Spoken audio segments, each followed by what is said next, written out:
Of all the potential Stanley Cup finals, this had to be among the most unlikely in 2018. In one corner you have the Washington Capitals, who, though they've been one of the best NHL teams for the better part of a decade, were supposed to be having a reset year. GM Brian MacLellan's team was all in the past 2 years, but was forced by salary cap constraints to shed some experience and skill over the summer, which projected a thinner, weaker lineup. Head coach Barry Trotz has been a lame duck coach all season and still doesn't have an extension. Despite all this, the Caps won their third straight division title, defeated their nemesis in the Pittsburgh Penguins to reach their first conference final of the Alex Ovechkin era, and are now in their first Stanley Cup final since 1998. In the other corner we have a team that didn't even have a roster 1 year ago. The Vegas Golden Knights are writing one of the more improbable stories in NHL and North American sports history, drawing some comparisons to Leicester City's Premier League championship in 2015. When Vegas finally did pick its team last June, no one saw this kind of immediate success. Part of the expansion draft process was about accumulating assets and, especially, futures in the form of draft picks and prospects to set the team up for long-term stability. And though they intended to build a competitive and exciting team right away, a Stanley Cup finalist was out of the question. Yet, here we are. There are all sorts of great storylines in this series. Marc-Andre Fleury is having an historically excellent playoff run that could put him in the Conn Smythe running, win or lose. The entire Golden Knights roster is made up of players cast off from other teams, but those like Jonathan Marchessault and Alex Tuch, whose former teams paid Vegas extra assets to make sure they took them, have an even bigger chip on their shoulder and are coming through. Ovechkin, defined by some for his team's playoff failures, is now 4 wins away from Stanley Cup immortality and has been a key performer for the Caps, scoring the series-winning goal versus the Lightning. Trotz, after 15 years building a successful Nashville Predators franchise from the ground up, is in his first Cup final in his 4th year as Washington's bench boss. Both GMs are from Guelph, ONT, and were teammates at Bowling Green University in the 1980s. Picked at twitter.com/QX7Vertgen, Nelson Emerson, at Nemerson19, May 12, 2018 Washington, which for years prided itself on an explosive offense, has mostly found this success with the focus on team defense and the excellent net-minding from Braden Holtby. The Golden Knights are here because of their excellent forecheck, the quick looseness with which they play the game and Fleury's otherworldly performance. Something's gotta give. Either way, one terrific story will come to a sad ending, and the other will write history. Stanley Cup playoffs on Sportsnet now live stream every single game of the 2018 Stanley Cup playoffs, blackout free, plus the Toronto Blue Jays, Q Raptors.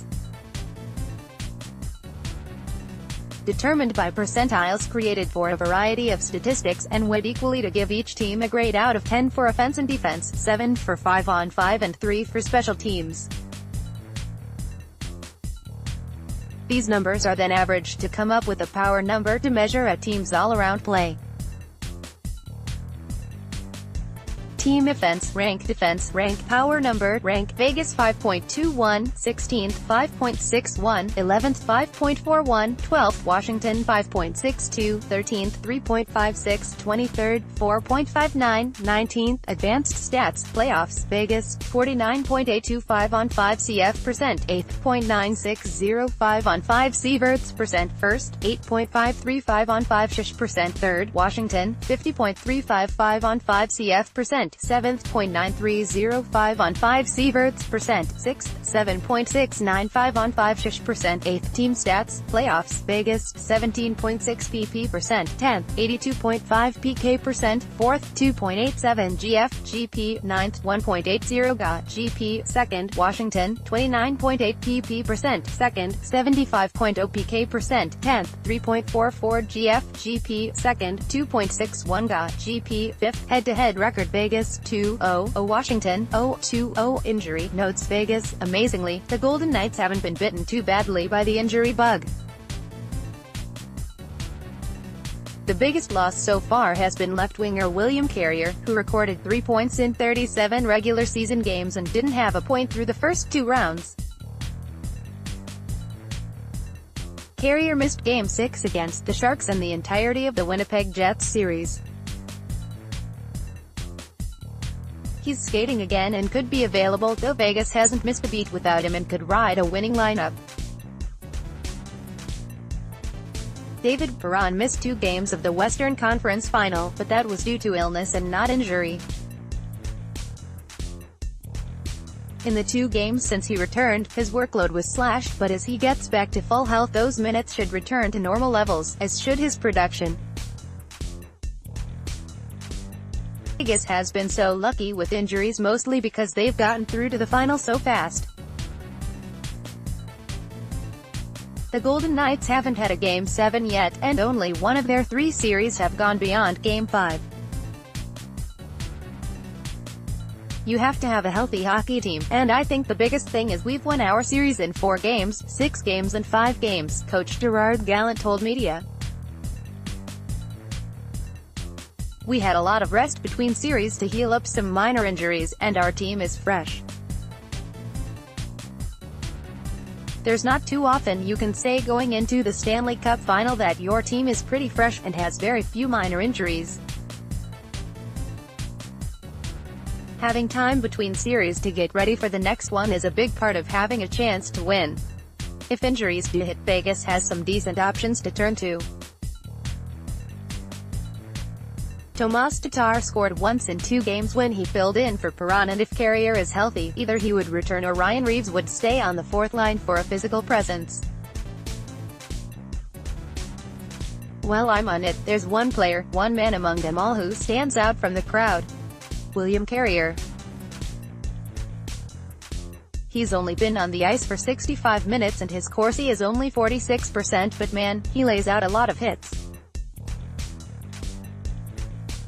Watch him next game.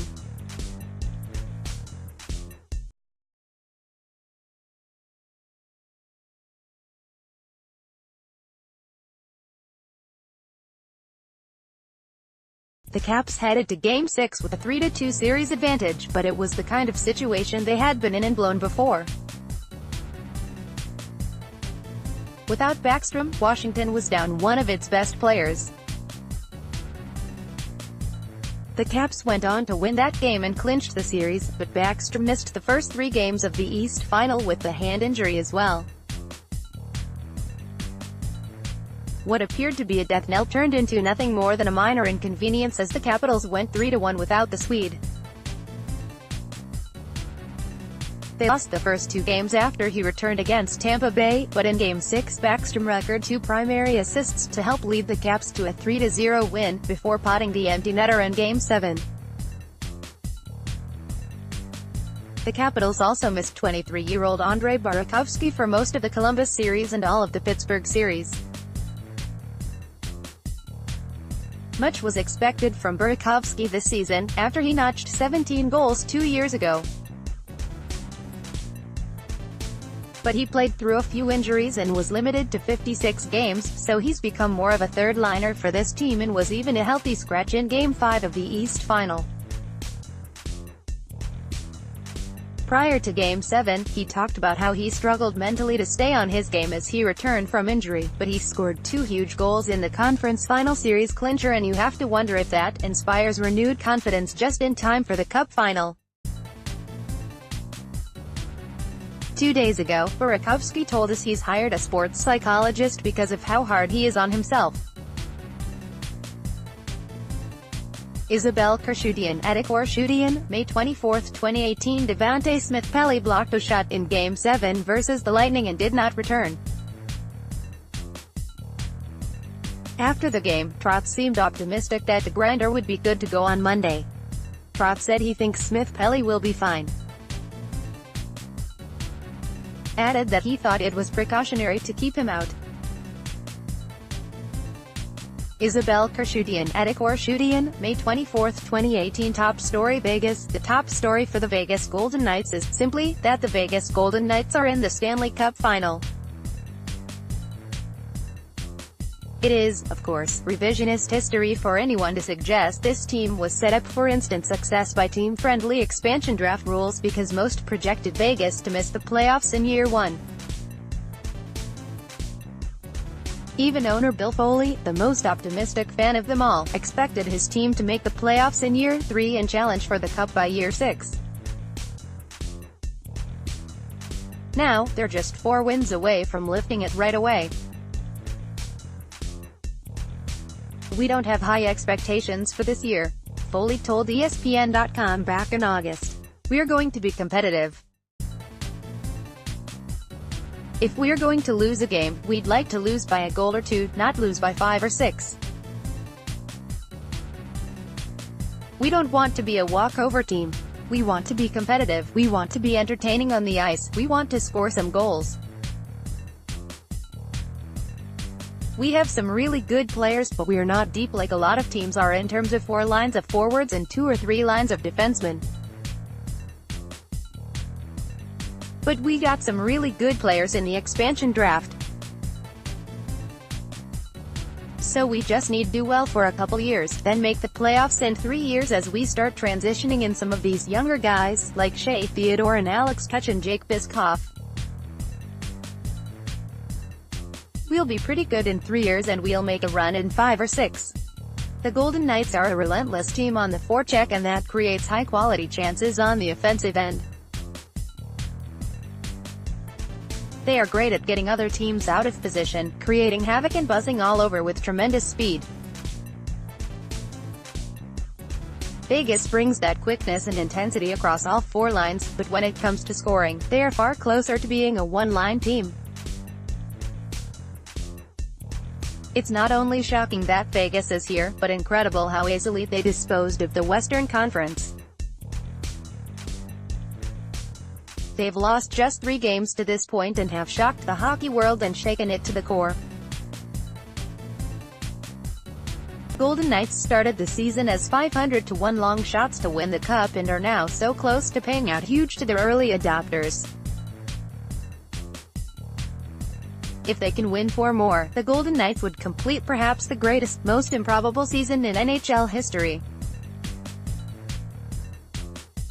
Washington, the franchise has never won the Stanley Cup, but this is all about Ovechkin. Entering the NHL at the same time as Sidney Crosby, the Great Eight has watched his rival win multiple cups and gold medals, while Ovechkin has settled for individual awards and a terrific career that likely already has him Hall of Fame bound. But although he always showed up in the postseason, he gained the reputation in some corners for not being a playoff player because his teams were never able to break through. Most postseason goals in. Dale Hunter 25, Sportsnet Stats, at SN Stats, May 24, 2018. It's fitting, then, that Ovechkin got this iteration of the Caps to the final, an underdog group with lower expectations than almost any Caps team since they won their first of 3 President's Trophies in 2010. Ovechkin's 12 goals this postseason lead the Caps, and he's the highest-scoring player still alive in these playoffs. Ovechkin has been a playoff player the entire time and is without a doubt the best active player who hasn't yet won a Stanley Cup. This is his moment. Can't wait. We all can't wait. We're all excited. It's huge, Ovechkin told Sportsnet's Kyle Bukauskas in his post-Game 7 interview. It means everything. Conn Smythe candidates Vegas, 1. Marc-Andre Fleury, "We're at the point now where even if Vegas loses in the Stanley Cup final, its goalie could still win playoff MVP if he finishes strong and the series goes 6 or 7 games. As good as Vegas' forecheck has been this postseason, it's hard to imagine the Golden Knights would have made as quick work of their opponents as they have through 3 rounds without Fleury playing at the top of his game."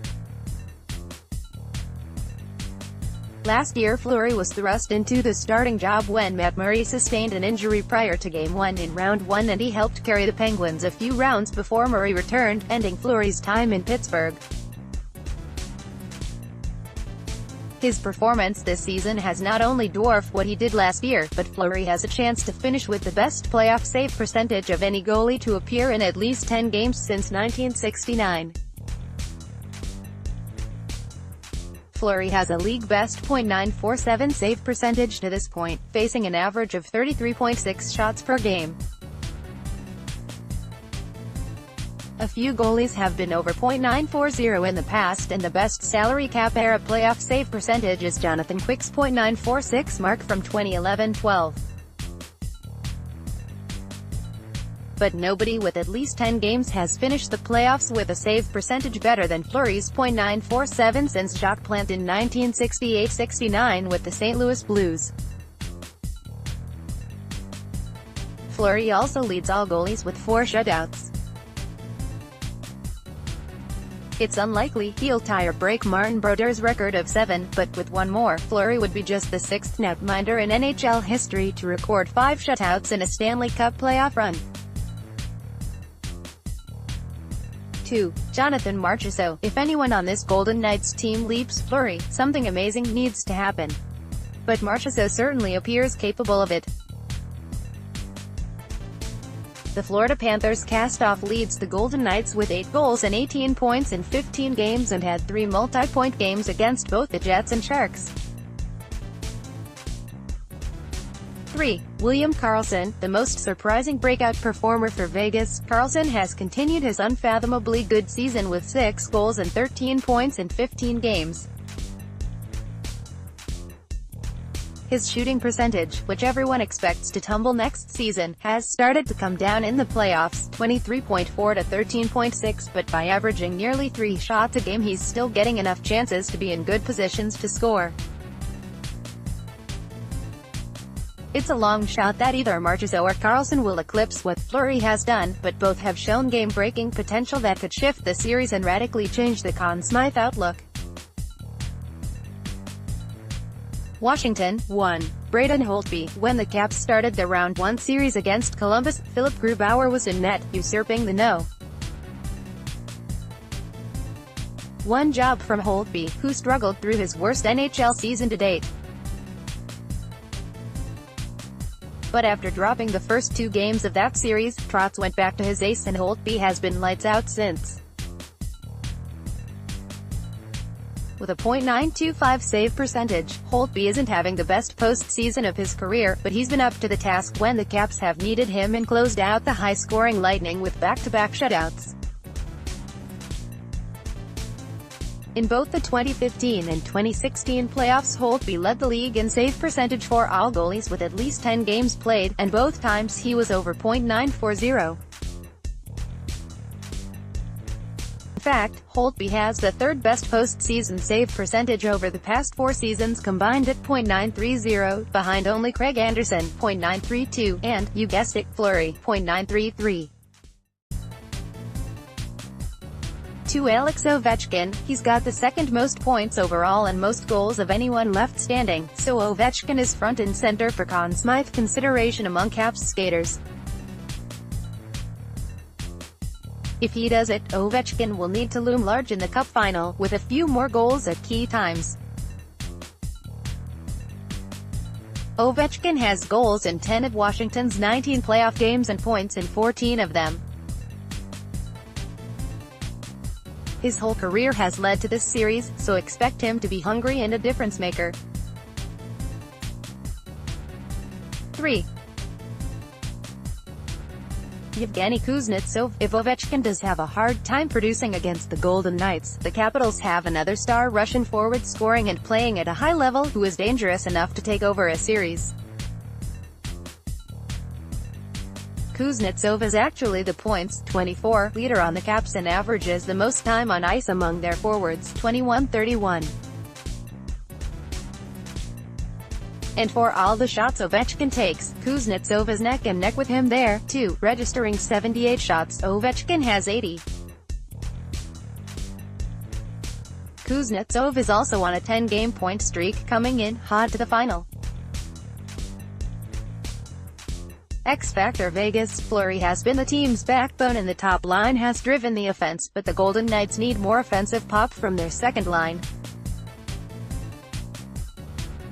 For as much as Vegas has been lauded as a four-line team, most of the goals came from the top two lines all season.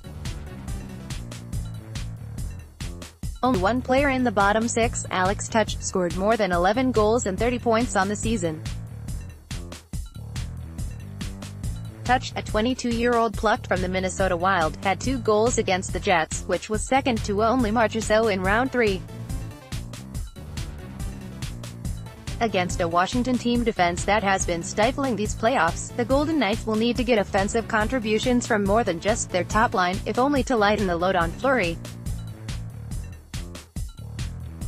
It would make life easier if Line 2, with James Neal, David Perron and Eric Haula, got going, but if it doesn't, Tuch could put together an unforgettable performance that helps the expansion team win it all. The 18th overall pick in the 2014 draft, Tuch, like many on this team, hadn't been given much of a shot by his former team. It's happening now and on the NHL's biggest stage. Washington, the Los Angeles Kings were supposed to be too big and tough for the Golden Knights, and they were swept away. The Sharks were supposed to have more skill and be able to skate with Vegas, and they were dispatched in 6. The Winnipeg Jets were supposed to be the complete package and lopsided favorites to get to the Cup final, but Vegas delivered Winnipeg its first 4-game losing streak of the season and eliminated them in 5. Well, there is nothing obviously special or unique about this Capitals team, but they've found a way here with not just terrific net minding, but a renewed focus on defense. Washington is allowing an average of just 28.2 shots against per game, the second lowest rate in these playoffs after Pittsburgh, and one of just 3 teams below 30. But Vegas will challenge this with how aggressively they attack their opponent, and force them into mistakes. The Golden Knights don't take a ton of shots on net, but they tend to get more high-quality chances. Can this Washington defense withstand the relentless Golden Knights, or, if not, will Holtby be able to steal a cup? The Capitals have beaten 3 tough offenses to get here, but they haven't yet seen the kind of attack Vegas will throw their way.